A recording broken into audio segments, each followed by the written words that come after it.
we have any questions or comments about.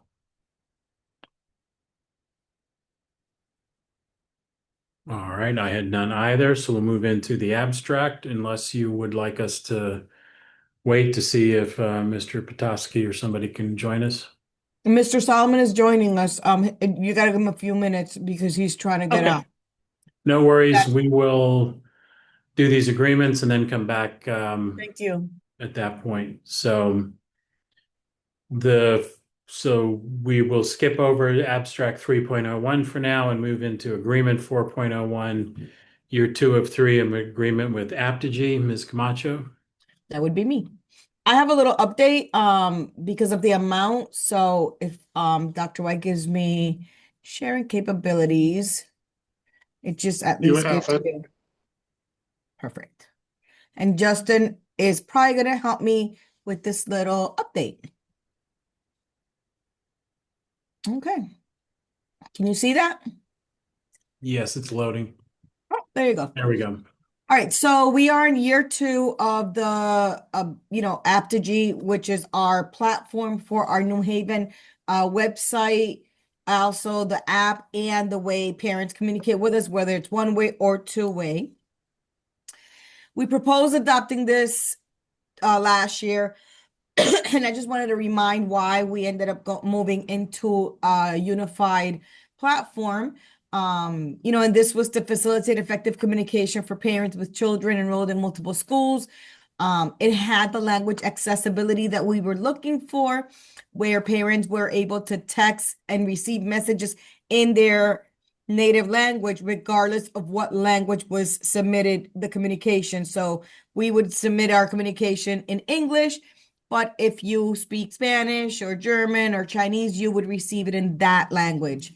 And it streamlined our virtual communication with website directories, newsletters, social media, and everything all in one place with one vendor. And it became more cost effective as well.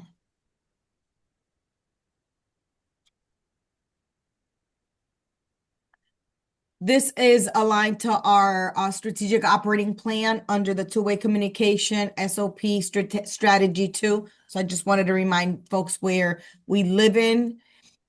And this is our timeline for this year.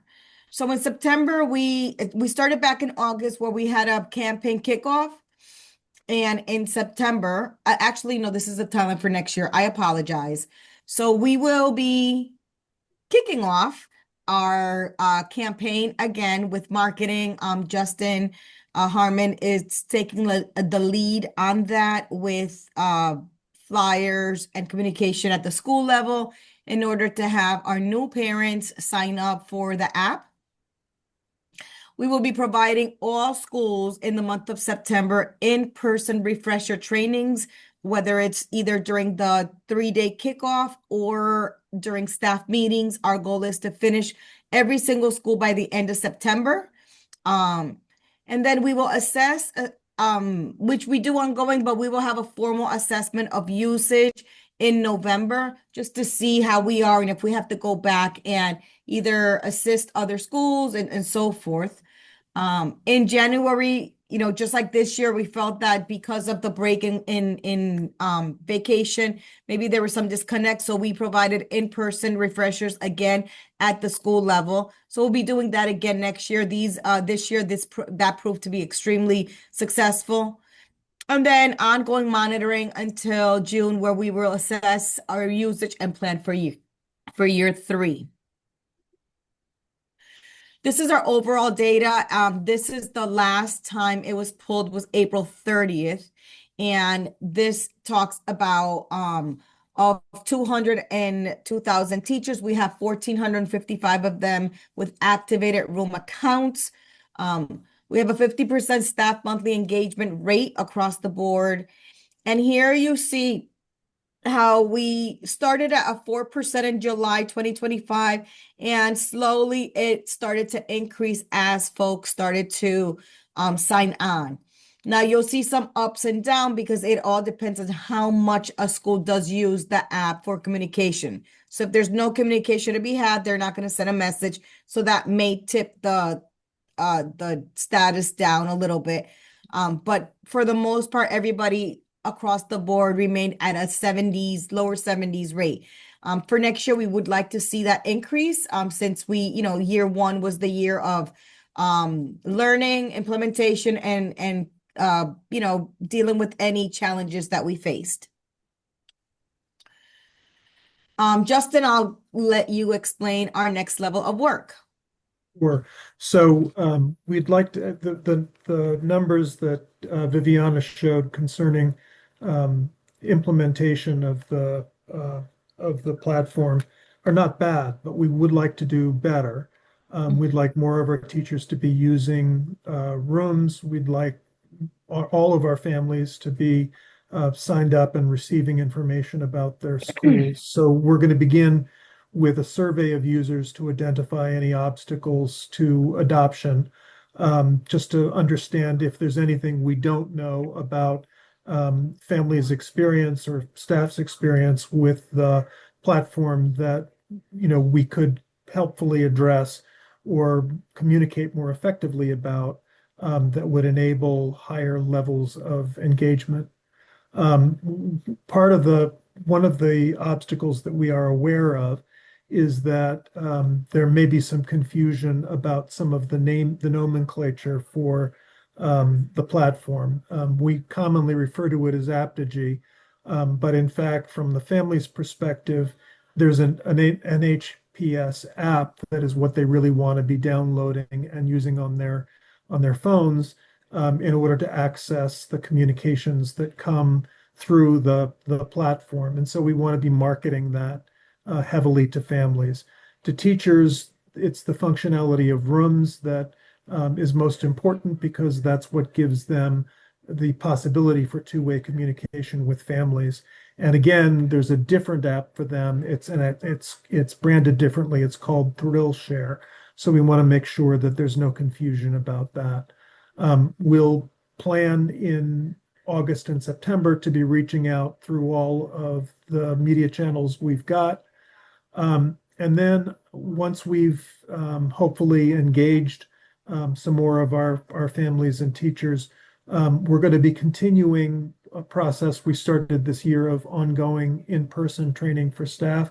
We have found that that is far more effective in terms of helping folks understand how the platform works and how to engage, than relying on some of the other devices that we had employed last year, such as video tutoring and online training for staff. So we're going to schools and actually doing presentations and showing folks how to use the tool effectively. The other piece is that we want to be sure that we're serving the more important and larger goal, which is getting families to really engage and feel that they have a voice in how our schools how their students are experiencing our schools. And so that's going to be an ongoing process of conversation with the schools to explore strategies for inviting family suggestions and feedback, which may be surveys, it may be just posing a question to a classroom of parents and getting their feedback and then employing it so that we're fulfilling the purpose of having a two-way communication channel. That's it. Thank you. And with that, I will open it up for questions. So All right. the year two is for, sorry, year two is for, I believe, 123,000 and change. I lost the number that was in front of me. Oh, here it is. And so we already have the contract approved for 3 years. This is more on effect of allowing us to continue this partnership. $123,287.00 is year two. All right, thank you for that presentation. Are there comments or questions? All right, I only have one question. Is our teachers and everybody, are they encouraged to use this, required? Are we seeing different adoption rates at different schools?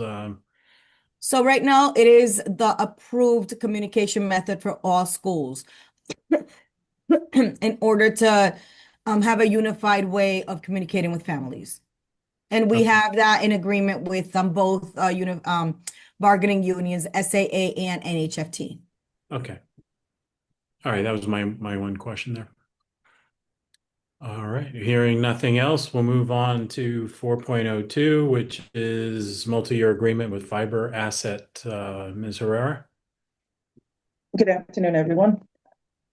This is a presentation for what used to be Crown Castle, now is Sayo. They have had an acquisition. This is a 5-year agreement, and there is a correction. This is the 3rd year of the 5-year agreement for the fiscal year. The total of the cost is $544,500. This is the 10%, which is the $54,450. This is the Wi-Fi network, the fiber and services related to it. And we're looking for the funding for this year, for the July 1st deadline. All right, so did you catch that correction, Ms. DeMayo? So we'll correct the description. So it was, what was it again, Ms. Herrera? It's It's the 3rd year of the 5-year. year 3 of 5. Okay, thank you. Any comments or questions? I had none for this either. Thank you very much. Thank you. 4.03 is year 5 of 5 with Connecticut Association of Performing Arts. Dr. White? Yes, this is our arrangement with Central Schubert Theater to manage the spaces at Co-op High School and provide other technical supports. This is year 3. This is the 5th year of this contract, and it'll go back out after this, though it is specifically the Schubert working with Co-op. All right, thank you. Are there comments or questions? I had none either. So 4.04, renewal of agreement with Imperial Dade. Dr. White? Yes, this is for our green cleaning supplies as required for use in public schools. Okay. Any comments or questions? All right, I had none either. 4.05 is a renewal of agreement with Imperial Dade for custodial equipment. Dr. Yes, White? this is particularly working with the scrubbers, whether it be the T5s and T7s, which are the ride-ons, or the other scrubbers. Where this is for all of those equipment and such across the district. Okay, thank you. Any comments or questions? I had none either. 4.06, renewal of agreement with Hilliard. Dr. White? Yes, this is for the paper products, toilet paper, hand towels, all of the assorted that go into our buildings. Okay, thank you. Any comments or questions? I had none either. So finally in this section, an agreement with Cintas Corporation. Dr. White? Yep, and this is for another part of the cleaning package we work on. This is for the mop rental so that we always have clean mops that we're using across the district as we work in our buildings. All right, thank you. Are there comments or questions? I had none either. So I've been informed that No. Mr. Solomon is here. So we can drop back and pick up abstract 3.01 over at the Sound School. Hi, good evening. Thank you.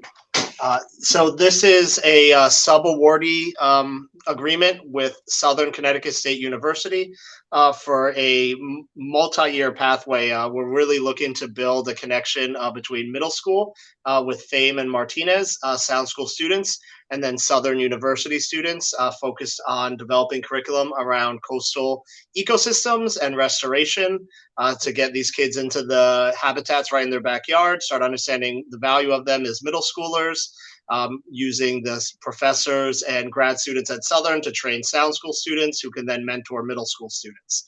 So that there's this ongoing flow from getting introduced in middle school, coming to sound school, doing the work with the drones and more involved habitat restoration work that we do here, taking that work to the next level, and then involving university staff as well and supporting our students in their research. So this is a 2-year grant. This would be the first year of that. And that grant is strictly to support that work. It's part of the NHBOE, it's a terrible name, Be Wet program for generating hands-on learning experiences for students.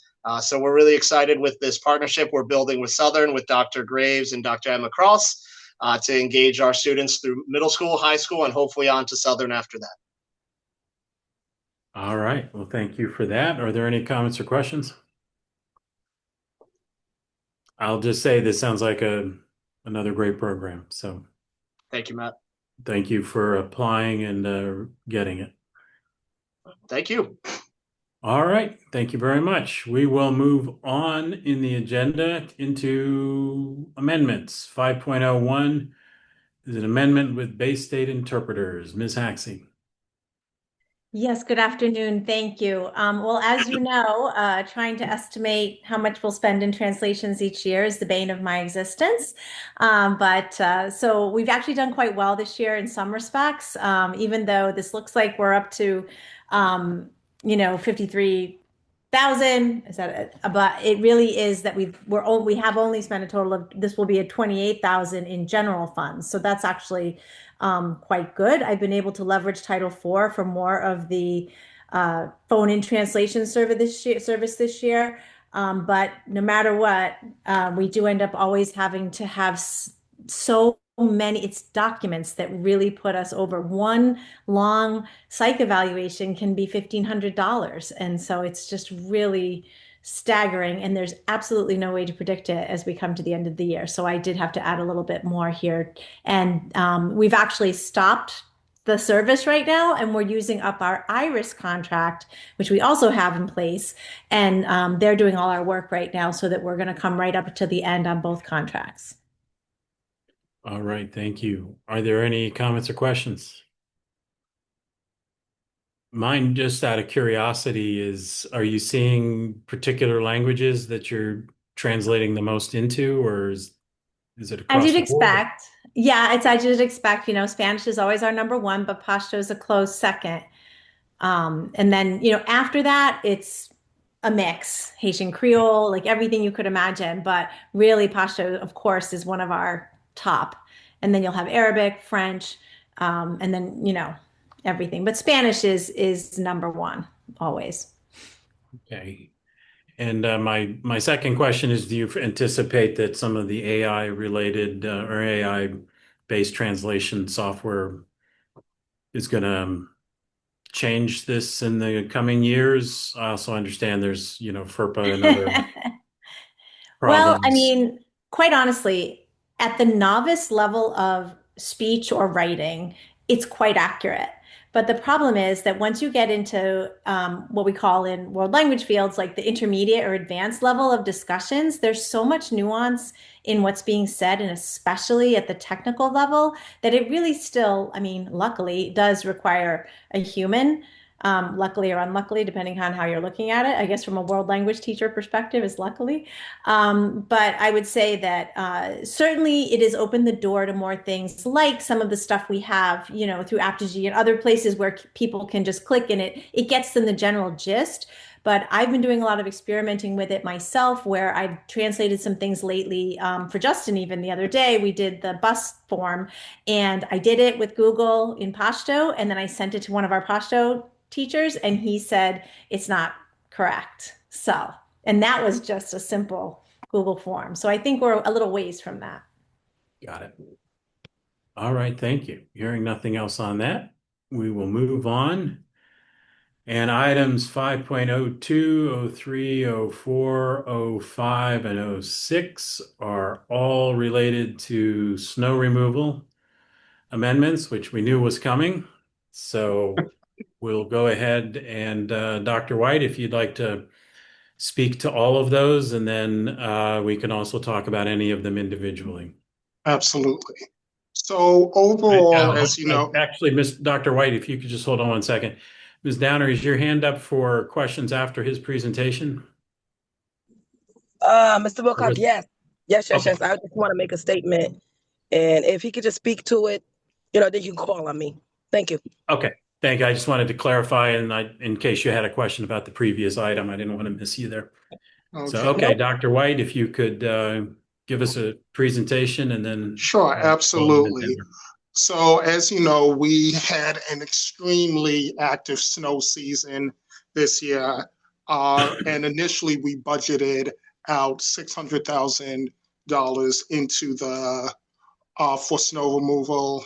And of course, everyone remembers what the record snow was over the course of this year. We had 17 events and some major storms. Now, I want to take you back briefly to how we do our bidding for this.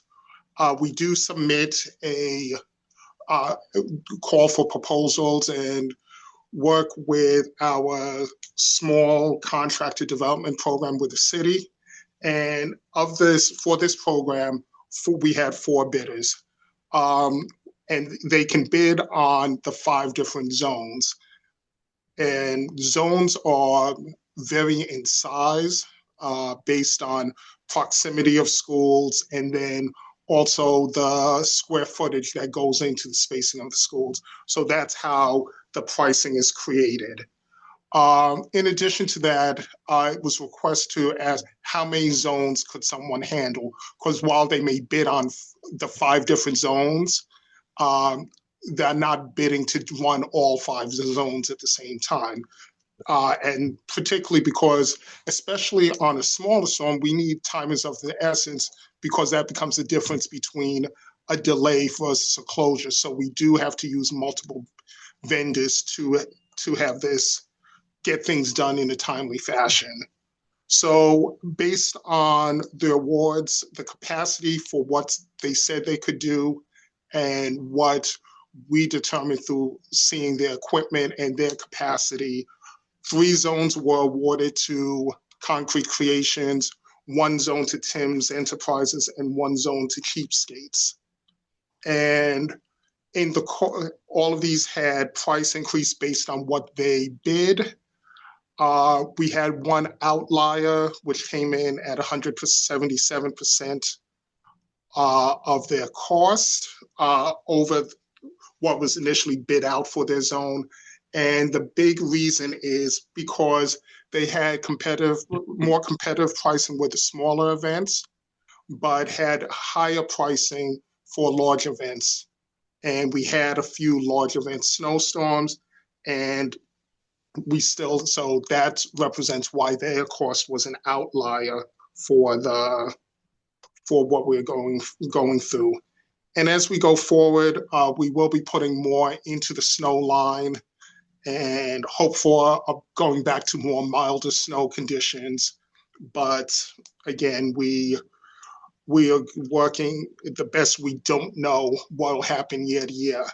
And also, one of the reasons we had 1 vendor we did not use was because their pricing for larger snows were much, much higher and would truly have sent our numbers soaring even higher if they had even 1 zone matching up with the winter we've had. And again, going forward, we're going to continue to refine the procedures for selecting the companies. Because we do use the small contractor development, it does end up being generally a smaller pool of vendors that apply, and then working with them.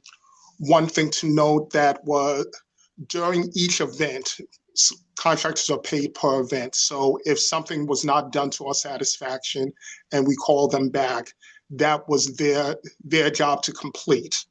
That was not a separate event. The only time there could be additional charges is if our properties got plowed back in by others. Obviously, sometimes it would be our city. It's not trying to clean the streets and things like that. But for the most part, everything is charged per event. So it is about our satisfaction. Excuse me. And I believe that that covers where we are.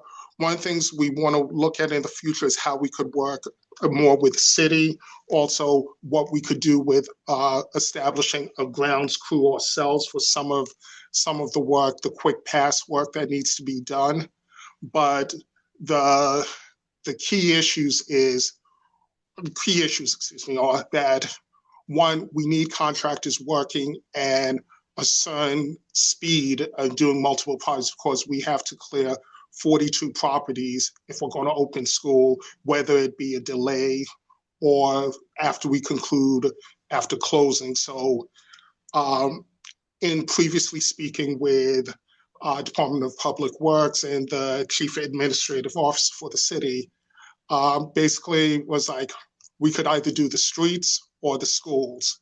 The two couldn't get done in a reasonable time if Public Works were to do it. And Public Works doesn't have the full capacity to have this work. They also contract out to support their work across the city.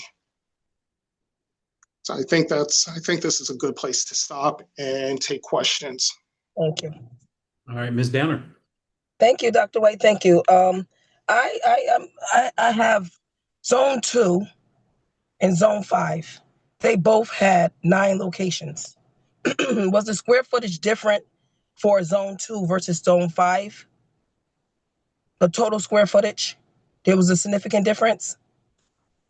I would have to look specifically because the zones are generally sized. Like looking at Zone 2, knowing that that includes Hill House and the Field House, I would have to, unfortunately, I'll have the zone sheet. I'll pull it up as we continue to talk. So those things have that increased square footage. Right, but so you're also talking about an increased square footage of the building. They don't have that much, Hill House, Cross. Those are big schools, right? But they also have small parking lots. So I just need to know what the square footage is. And I think anytime you coming in on a change order you got one vendor with 9 areas under Zone A. You got another vendor, I'm gonna call him Vendor B. I'm not gonna call no names out, but Vendor B is coming in at 88%, which is consistent across the 5 zones. Now you got a vendor that's coming in extra high. Did we not have the same accumulation that day or those same events? Because they had the same events. So there wasn't nothing specific, nothing extra. Like it didn't rain, it didn't snow the next day at one of those zones extra. So I'm just trying to figure out, like, what they called out at different events. I know we had about 10 school events that was really significant. But was this vendor actually called out for an additional maybe 10 events extra? No, at an additional 100K. For that reason, this is why we got to get this privatization out of our school system. It does not work for us. It does not work for us. When I see 2 vendors with different zones, but same number of sites, I just cringe on this type of stuff. And here it is. We have a serious discrepancy, which either it suggests that we either have unbalanced pricing or unsupported cost escalations. I mean, we just really need a detailed justification before approving something like this. Because I know these 2 vendors saw the same snow events, unless you're telling me that they saw 10 more. Because I'm just not getting it. Hill House is attached to Floyd Little, which actually has, I don't even think they even have a yard. I think the city actually takes the school all around. So I'm just trying to figure this out. What do they do? The parking lot? Because there's only a small parking lot in the back. On the side, which is on, I think that's, I don't want to call it, it's not Fourier, it's, Munson. So for example, they do all of the parking lots and the perimeter, which includes going all the way around the block of Hill House. So it does cover the walkways. Also, part of the work includes doing the different walkways to the schools. And that is one of the things about Hill House's property. So the field house does get done as part of that. Obviously, Bowen Field is not done, but Hill House, inclusive of the field house, is completed. Additionally, back to the question of difference, of course, this is where the pricing difference comes in, because each vendor puts out the pricing for what they do for total amount of inches. So say vendor A will charge $9,000 for an icing event, and vendor B is charging $1,100, but vendor A does not have the capacity to do more than one zone. We have to use vendor B to do a different zone. All right. So Basically, we need the cost drivers to be spelled out. I mean, I personally believe that we got to find a better way. We got to find a better way. This is disgusting. This is disgusting to me. I'm sorry. Because the New Haven Public School and the New Haven taxpayers have to bear these costs. And this is not right. I mean, you got a vendor coming in here at 177% higher. I need square footage. I like numbers. So can we put those in numbers to me? So each zone has a total amount of how much square foot. I like numbers. Because right now, something ain't right. Coming in at an additional 100K over, where you have another vendor handling zone 5. So I need numbers. I need square footage. And I'm done. I'm just done. We got to bring this back in. This right here got to be coming back in. We got to find a way to bring it back in. And I'm done. Thank you. All right, thank you, Ms. Downer. So I have a few questions here as well. And so just to follow up, if I'm understanding this correctly, so the vendors bid on the zones, and each zone is treated as a group, and then the selection committee looks at that and decides for, zone 1, this, vendor A is the best pricing, the best package of pricing. You all have looked at that they have, it's part of, I remember part of the bid documents, they have equipment, either they own it or they have proof that they have it lined up for rental, et cetera, so that you have established that they could do it. And if they're the best package of pricing and services, then they would win that zone. Is that kind of the way it would work? yes. And so if somebody was bidding on zone, I can imagine some vendors are bidding on multiple zones, and they might have better pricing on one zone, but not another, and they don't get the second. Is that? Yes, actually, all four bidders bid on at least 3 or more zones. I believe one bid on 4 of the 5, the other 3 bid on all 5 zones. And then from there, we have to look at what they charge, and the price changes based on what happens in an event where we're going from, particularly when we get above 6 inches, is where the pricing changes, and depending on the bidder, that could be quite considerably higher. So, for example, pulling in at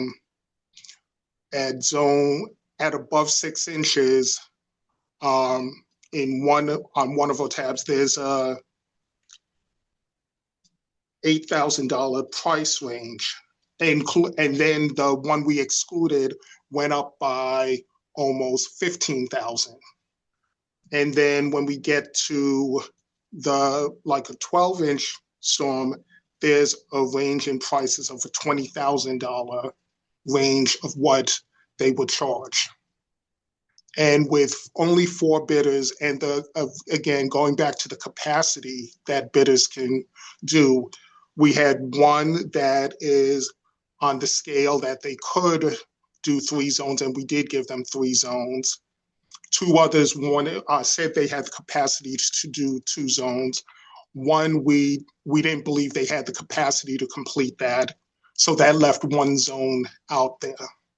And so 1 zone had to be given, and the pricing was competitive for the smaller levels, but when we got to the higher levels, that's where the discrepancy is larger.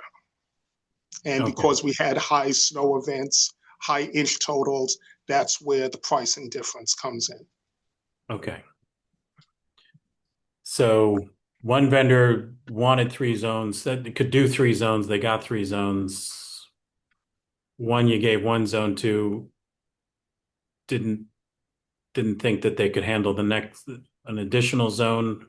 Either you as the member of the selection committee and or the vendor said they could do 1 zone. So they got it, which left us with this 1 zone. And there was another bidder, but it would have been even more money if you had gone, you as the selection committee. Exactly. Keep saying you, I don't mean just you. I No, mean, no, absolutely. The collective 3 you or 4 other in this. people that. Yes, Okay. and right, and that bidder was 30 to 40,000 more for the high swords. We would have had $160,000 just from the 2 storms, only from just 2 of the events in additional costs, let alone the 15 events we had across the year. Okay. So I think I understand it. The memo was pretty complete. But I just wanted to make sure it was clear in my head. So I do have a request for you and your team to also add, when this goes, maybe add to the meeting materials for this, the previous agreement, because I believe the previous agreements had the bid information, which also might answer Ms. Downer's question about the square footage, or I can't remember what's the exact bit there. So I mean, I think if it could be pulled out and sent separately, but also it might answer for the public and the press about the scope of each of these zones. But also just because we have the revision memo, the amendment, but it'd be good to have the previous full agreement and added to this meeting and not just the full board meeting, because this is what people are going to have access to. So if that could happen sometime in the, between now and tomorrow morning sometime, because I imagine there'll be questions from others about that.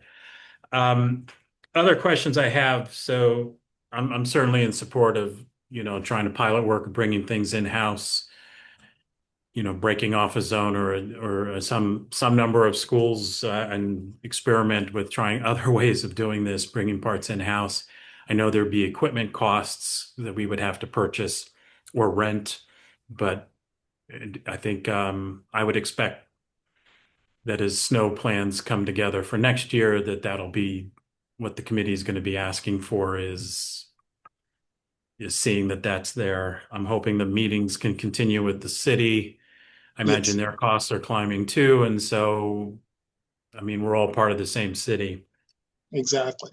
And along those lines, a question that I had was the fact that our parking lots are used for parking, because we also need to get cars off the streets for these large snow events. Does that add to our costs at all, or is it just add to the time it takes? That is a time factor, because while technically this only 15 of our schools are supposed to be used during snow emergencies, nearly every single one of our schools get used that has parking space. So it's a time factor that's added to that and we work with the city through every storm about when the parking ban ends, when enforcement will begin, because that becomes a challenge. For example, there were 40 cars in the Martinez lot at that last big storm, and to get that open, that took passing through their I want to say 7 or 8 times, including with the support of the city to get that ready for when we finally had school again. Because also the other part of this is usually the parking ban ends, say it would end 6 o'clock tonight. Then we now have from realistically 8 o'clock when the majority of cars would leave till whatever time in the morning to get that opened up and properly treated for staff. Okay. So that's the time, but not necessarily the cost, it sounds like. Right. So that Time factor is a major part of us having to, in the past, of having to contract out, is to get things out, particularly when we have the icing events or small storms, because it's to try to get things done in a timely fashion so that school can open again. Okay. Another question I have, and I fully support the raising the amount budgeted for this. I mean, the last 2 years shows that, stuff costs money. Based on the last 2 years, I think it should be 1.2 million and not just 1 million, but I understand that we're trying to have balanced budgets, et cetera, and to put money here is to pull it from somewhere else, but we end up putting it here anyways in the end. So, but my question is, my understanding for the small contractor program that to this point we've been required to use is that is $150,000. If a contract's going out at $150,000 or less, and if this is going to be going out at higher amounts, does this reopen the conversation about not being limited to those options? I am not versed enough to speak on it right now, but I will look into that. Because I mean, I understand I support programs for small contractors, et cetera. But I mean, if we're only getting 4 or 5 Yes. companies bidding on this work, and it's pretty much the same companies every year, that now that we're increasing these amounts, I think that has to be looked at because there might be some other efficiencies that can come through there. So I think that needs to be looked at. Because I think I did look it up earlier today, and I think I saw it was $150,000, above $150,000, but I'm sure there's caveats and things like that. But well, I know I shoveled a lot of snow this year, and the costs were going to go up, but I agree being in the bind of having to use one contractor for this, not having a lot of selection just creates a lot of issues for us. So I think those are my questions. Ms. Downer? Hi, Mr. Wilcox. Mr. Wilcox, I agree. I was wondering if at the meeting, can we separate each one of these contracts for the snow to vote on? At the full board meeting, yes. Yes, thank you. Okay. And just also along those lines of posting that extra information for this meeting and also for the full board meeting with the previous agreements, I would recommend Dr. White or Dr. Negron. I imagine you might just need to give a presentation on this because I'm sure there's going to be questions for the whole board. And I'll certainly, when the things are posted on Friday, let them know, I'll send them the link to this meeting on the YouTube channel if they want to listen to this, but also I'm sure there's going to be questions. And so recommend that, being ready to go for that. Any other comments or questions on this? All right.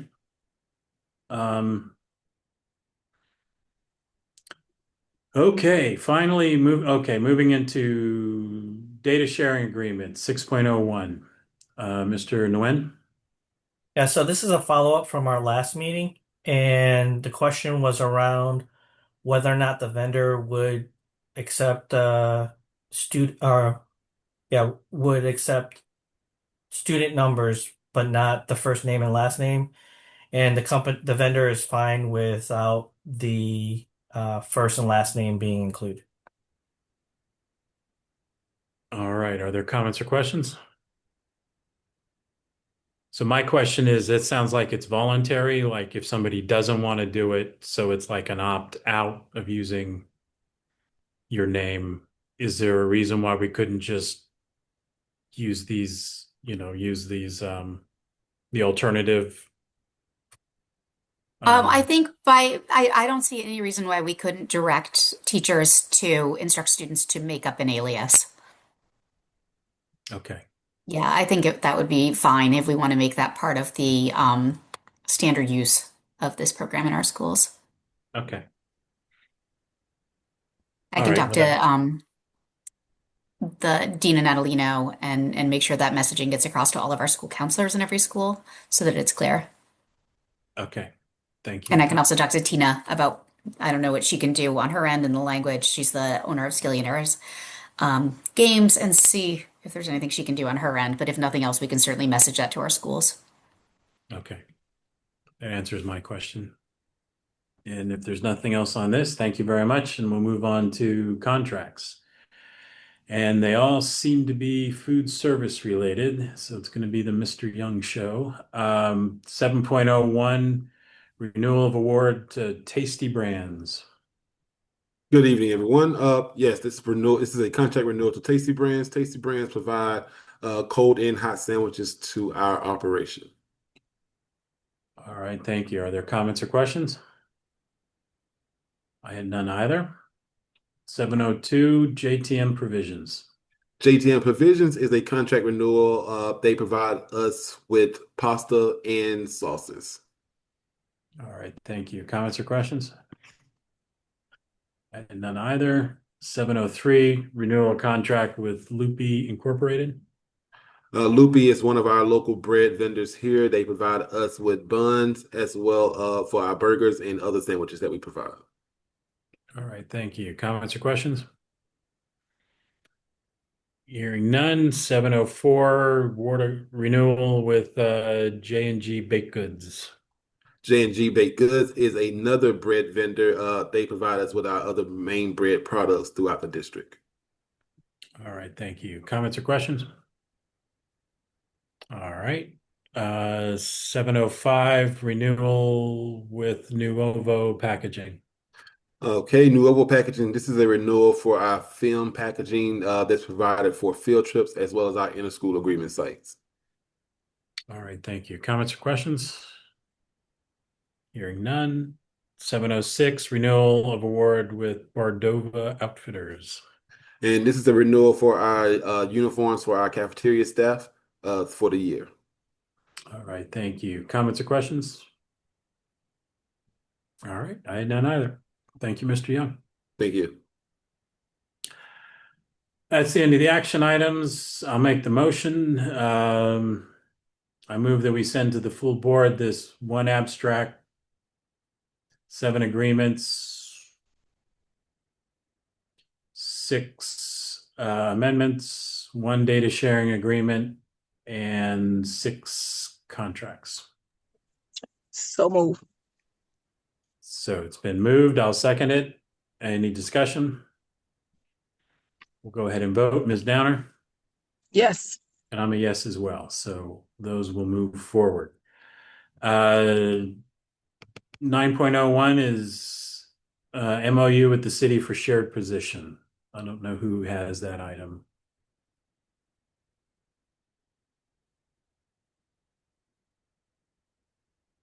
Mr. Mayo, who has that item? Do you know for the...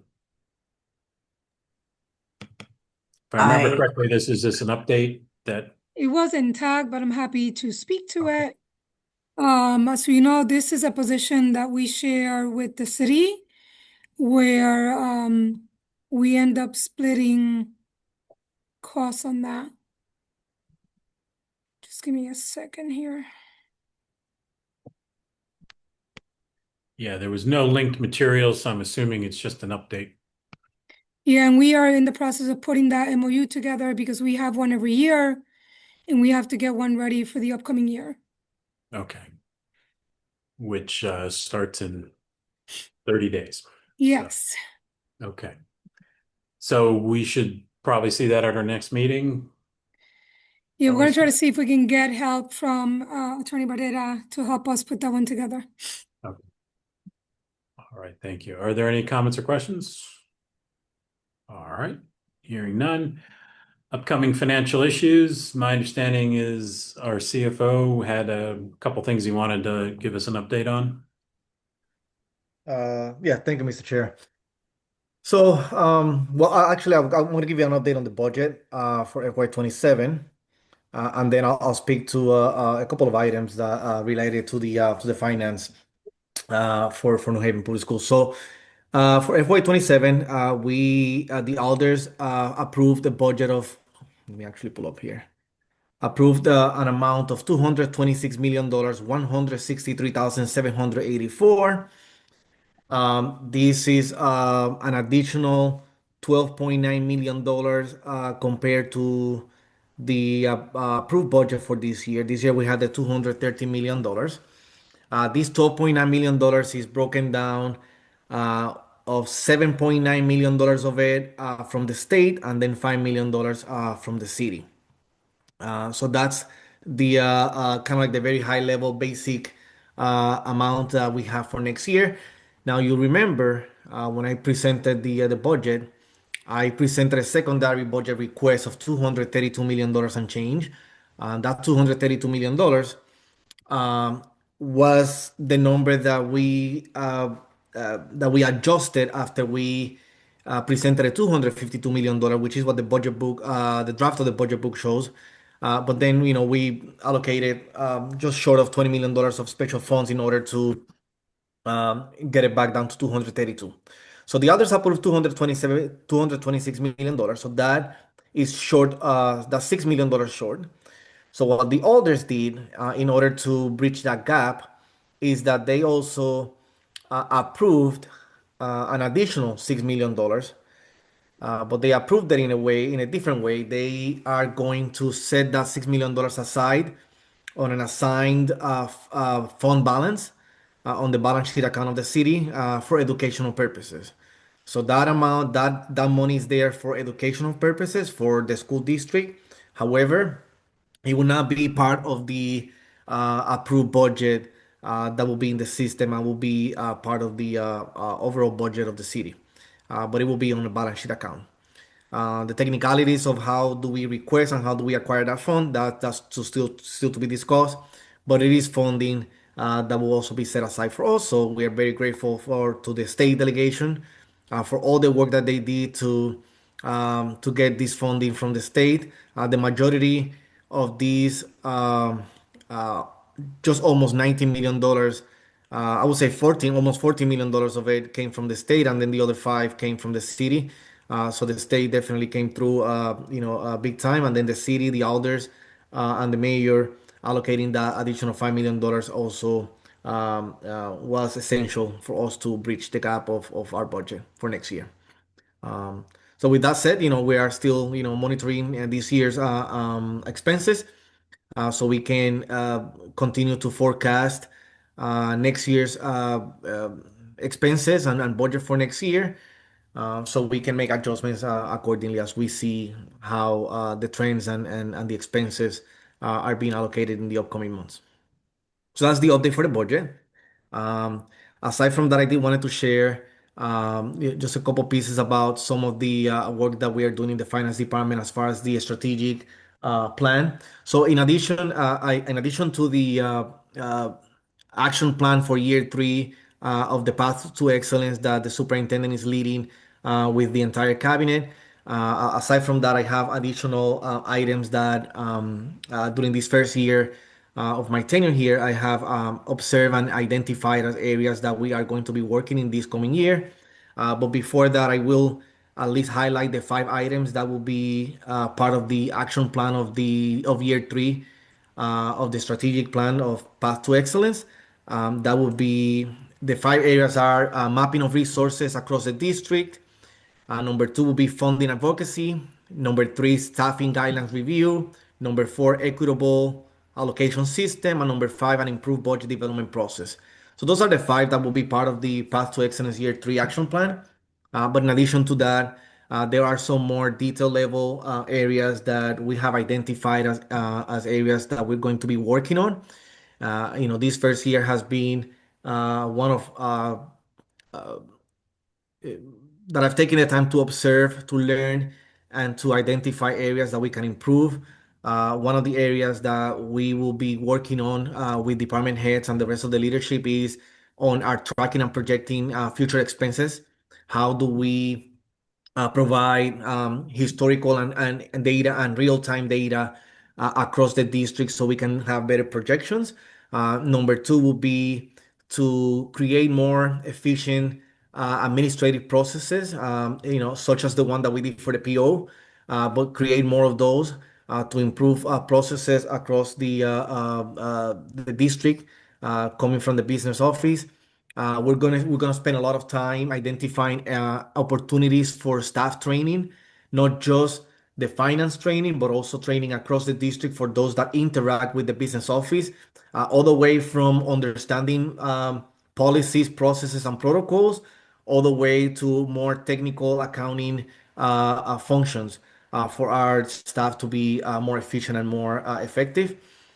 We're also going to be training department heads in budget management, so that way there is a better understanding on how do we use funds and how do we replace funds when we go over budget, and how do we think about uh, how to be fiscally responsible with the different funding sources that we have. Oftentimes, when we have so many different funding sources, it could get confusing. So we're going to go over some of those, the dynamics, also using special funds, general funds, and how do we use them? How do they interact with each other? That has been something that's of utmost importance. Create a cross training and succession plan for the finance department. I do see the need of our staff receiving cross training, so that way we could be more efficient, more maximize our time, maximize our efforts. Update the finance operating manual, and also work with staff to make sure that we create better timelines for staff to be able to submit requests to the finance department in a way that allows for things to be processed on as smoothly as possible. So there are just these little things. Some of these may fit into some of the five that I mentioned to you as part of the path to excellence. But these are kind of like very detailed level items that we will be working on throughout the year. And at some point, I will kind of like put it all together as part of one bigger strategic plan. I will also be probably reaching out to some other folks throughout the state and some consultants that have already reached out to provide their assistance in order to kind of get different perspective and make sure that we are as effective and as efficient as possible. And that's kind of like the kind of high level update that I wanted to share with this committee and the public. Well, thank you very much for that. Are there any comments or questions? Just a question I have, and thank you for that budget update. And just to continue to plan here, so are we still targeting the board meeting on Tuesday, June 23rd for the vote from the board Correct. on the budget? That is correct. June 23rd will be the date that we have identified. Just wanted to make sure if anything changes, just let us know, because I know half the time we have to have special meetings because of late moving things, but this year we're lucky in that we got some key information from the state and the city early. So, all right. Well, thank you for that, and then also the information about the departmental goals. All that sounds great to me, but thank you. Yeah, thank you. If there's nothing else on that, coming down to the end here, we have here for discussion and possible action some amendments, two quick amendments to the procurement policy. So as we've presented in previous meetings, a small group looked at this. Want to thank, trying to remember everybody here, Ms. DeMeo. Also, we had the city purchasing agent, Ms. Figueroa. Figueroa. Figaro. Also, I seem to recall Ms. Bonanno and Ms. Jackson and Ms. Red Hannon's all part of those discussions. Am I forgetting anybody, Ms. DeMayo? I think those were the folks that were involved in that. They were very productive meetings, and we have here tonight the final drafts that was agreed to by that group.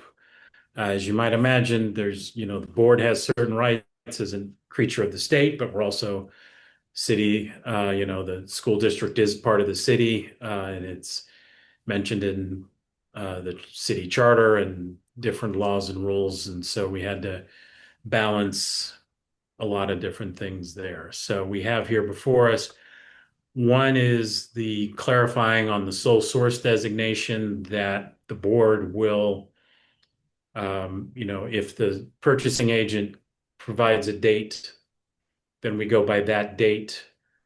If there is no date, we're saying that it's only going to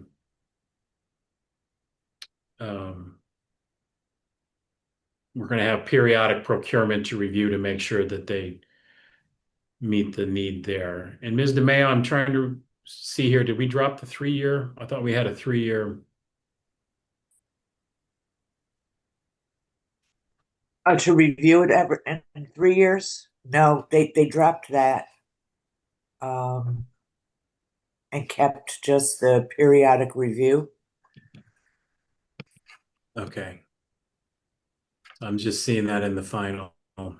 I was late because of work commitment, I was late to the previous meeting and came in for the second part. So, and the reason for that was? I think because we should be evaluating it on an ongoing basis if there isn't a date for the vendor, that these are not perpetual. They should be an ongoing process for evaluating them. So that's what purchasing recommended. Okay. That makes sense. I mean, it should be looked at every single year. But I do think that I would expect more questions from this committee on, was that process completed? Was it confirmed that those continue to meet the sole source? So, all right. The second piece is the updating or inserting language around educational exceptions. And I mean, as people can see if they take a look at the drafts here, that it is basically there's going to be a list of these types of exemptions, and then the city purchasing agent's going to be taking a look at that as well as the board or this committee. So am I missing anything, Ms. DeMayo, or anybody else that was part of this? No, I think you covered it. It will be very helpful to have this for special ed services and other services that we just cannot go out to competitive bidding on due to the emergency nature or other reasons. And so in the end, this is a refinement of the professionals that are already spelled out as examples in the current city policy about for instance, architects, physicians, other types of professionals. And so it'll be clarifying that these are those types of professionals and services that the school district is going to be having. And so it'll be having that list ahead of time so that it can be reviewed and have discussions with the purchasing agent and then also the board. So I think at this point we could vote to move this on to the governance committee. That'll take a look at it. Everything goes through the governance committee. But I'd like to go ahead and do that tonight. Do you have any objection to that, Ms. Downer? No, I don't, Mr. Wilcox. Okay. So I move that we send to the governance committee these 2 amendments to the procurement policy. Second. So move. Sorry. Yep, it's been seconded. Is there any discussion? No. All right. I had none either. So we'll go ahead and vote. Ms. Downer? Yes. And I'm a yes as well. So we'll send that over. And I will go ahead and send that in the next day to the governance committee. And so thank you, everybody, for working on that. And that, I believe, is the end of the agenda. So do I have a motion to adjourn? So moved. I second it. How do you vote? Yes. And I'm a yes as well. We are adjourned. Thank you, everyone. And I hope you all have a good evening. Thank you. Good night. Good night.